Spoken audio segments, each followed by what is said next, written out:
আজকে আমরা করব আলু ভাজা। দেখো, শুকনো লঙ্কা কালো জিরে ফোড়ন দিয়ে একদম সুন্দর টেস্টি আলু ভাজা, ঝাল ঝাল। তার সঙ্গে থাকবে মিশানো ডাল, মানে কেওড়া ডাল।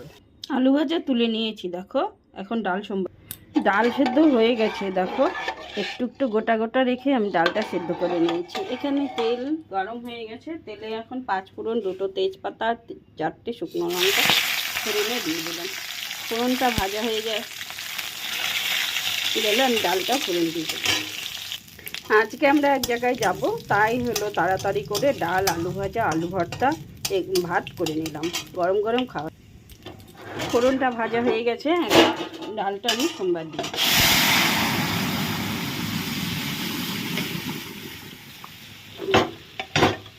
এখন লবণ হলুদ, ডালটা ফুটছে, এদিকে আমি লবণ আর হলুদ দিয়ে দিলাম। হলুদটা একটু কমই দিলাম, কারণ ডাল একটু